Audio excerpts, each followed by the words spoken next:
Hello and welcome back everyone to the video series dedicated show on MTV that just won't get out of me, Swamp. That's right, we're talking about The Challenge Season 38, Episode 18, Finals Part 2. And yeah, it was an episode.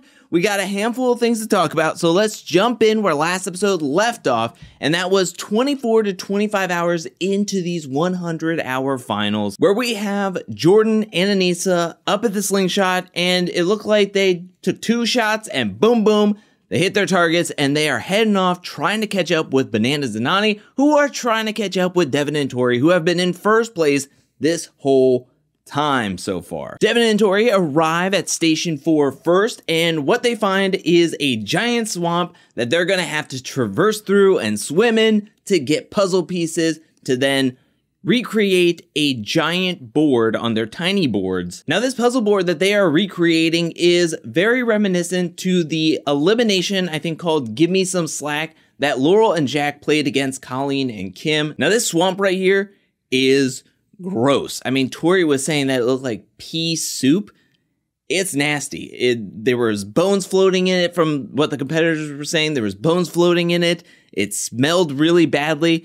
This would have been one of my worst nightmares, to be in anything like this swamp. As I mentioned, Devin and Tori get there first, and they're collecting puzzle pieces, and then Bananas and Nany show up, and they get on their wetsuits and are collecting puzzle pieces as well. Each team is getting their boards set up, trying to figure out what they're doing and what the puzzle pieces go where. This is where we see a little bit of Devin kind of getting, I don't know, a little nervous, a little frantic at Tori. To me, it looked like Devin was feeling the pressure from Bananas and Nany, sort of being on the same level, the same stage as them. He was yelling at Tori. Tori was getting frustrated. He quickly apologized. They got back on schedule, and they were trying to stay ahead of Bananas and Nany as much as possible. And then we get to a point where Tori actually solves the pattern of the puzzle board, which I thought was really impressive. She was able to figure it out before either Nany and Bananas or Aneesa and Jordan. And so once she had that epiphany, she told Devin they were able to put their board together in record timing.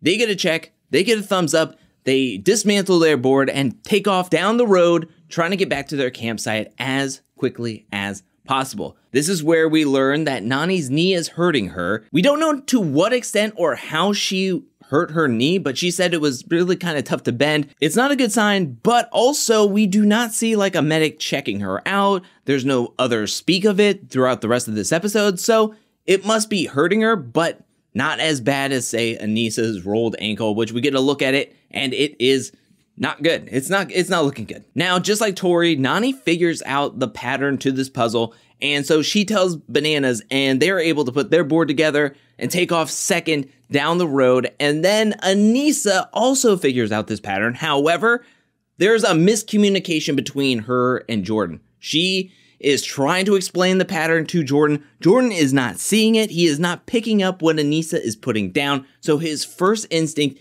is to yell and get Aneesa to move. Go look at the legend because I don't see it. There is no pattern. Just go. And so he was quick to anger in that moment. And it's not until we see them the next time around that Jordan is like explaining the pattern to Aneesa. And Aneesa's like, yeah, I've already figured that out. I've done that. So then they put the board together, they get a check, and they take off down the road, hoping to catch Bananas and Nany. Now back at camp, there's no finish line. It's not, okay, we're done.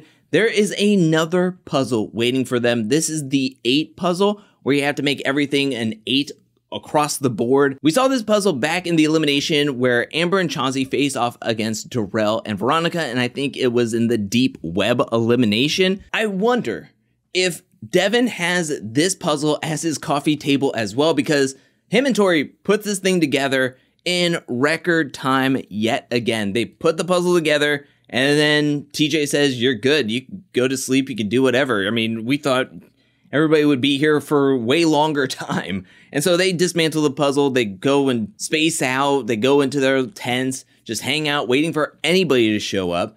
Bananas and Nany show up, and they are frustrated that there is a puzzle waiting for them, and they are having the most difficult time putting this puzzle together. Jordan and Aneesa show up. They decide that they're going to work together.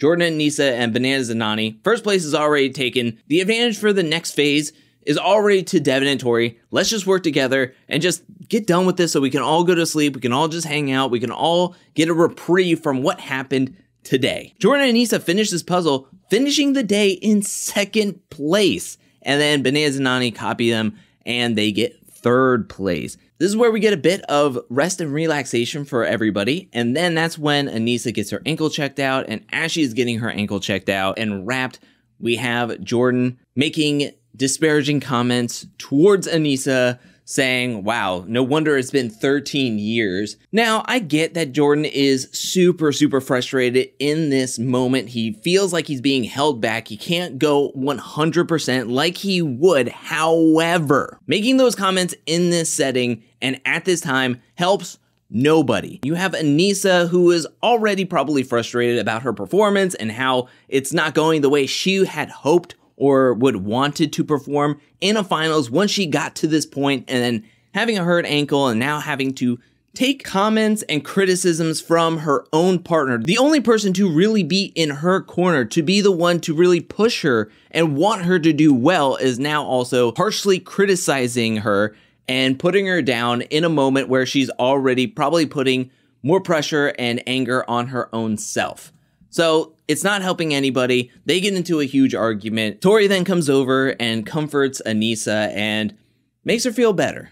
And so everybody goes to sleep, wakes up the next morning, and Jordan is feeling like he wants to motivate instead of criticize. This is when TJ shows up to the campsite, and he shows up at the 50-hour mark. This is the halfway point of these 100-hour finals, and he tells everybody what's in store for today is another long race with stations. Just like what happened yesterday is going to happen today, however, not as intense in some ways. I'll get into my criticisms of this leg of this race, but first let's talk about what they're going to be doing. TJ tells everybody that they're going to run to push a car a certain length and then take off running to the next station. So because Devin and Tori finished first place yesterday, they get to have a little bit of head start over the other two teams.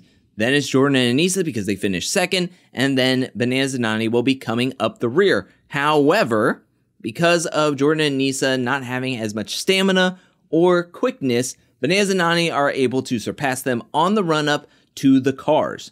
Devin and Tori come up to the cars first. They pick the orange car because it's settled on grass, where Bananas and Nany show up a little bit later, and because Nany accidentally touched the pink car in the mud and didn't hear the rules, they had to have the hardest push out of everybody, at least the hardest start out of everybody, and then Jordan and Anissa finally get to the cars, and they are keeping up with Bananas and Nany, trying to keep it competitive. All the teams finish the car push the same way that they entered. Devin and Tori finish in first, second is Bananas and Nany, and Jordan and Anissa finish in third. Now, this is where I have a ton of questions about what happens next in these finals, right?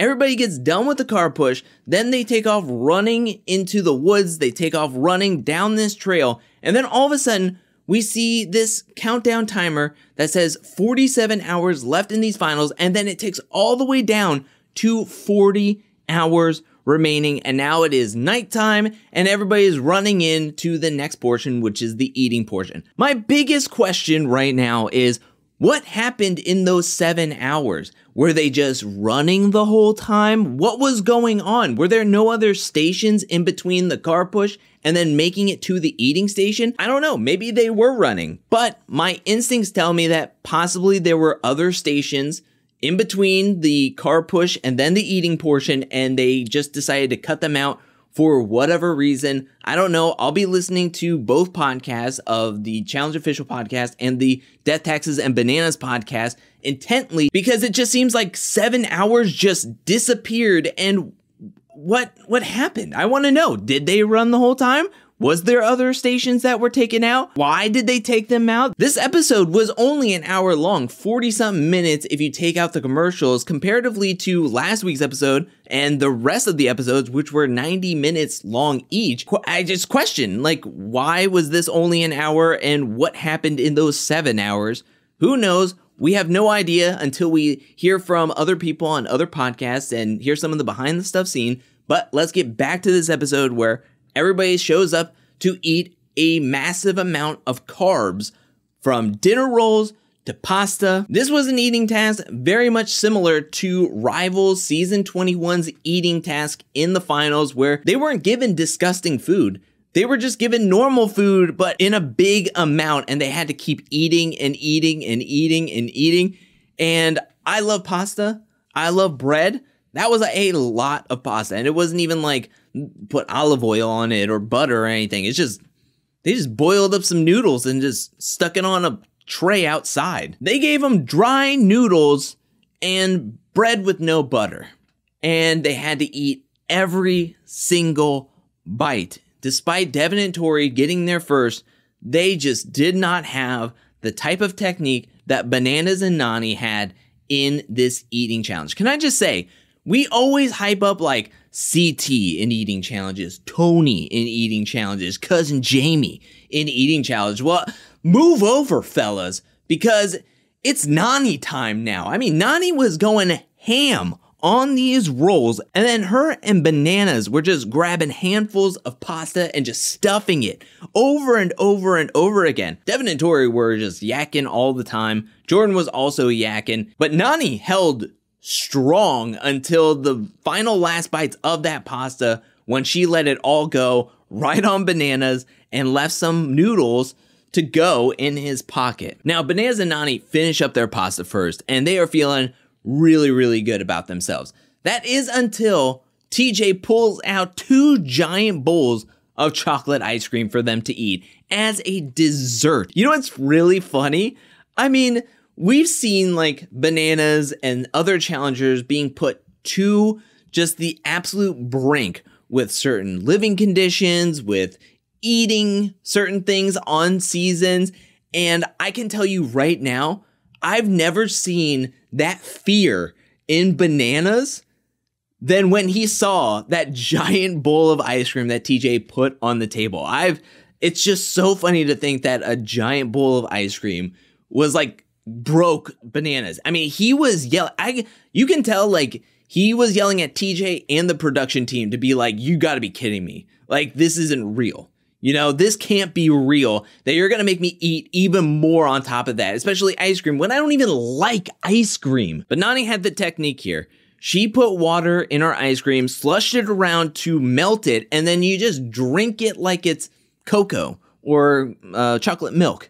And that was the perfect situation, because her and Bananas just drink up this ice cream and they head off, and they actually finish up first in first place, finally surpassing Devin and Tori for the first time in these finals.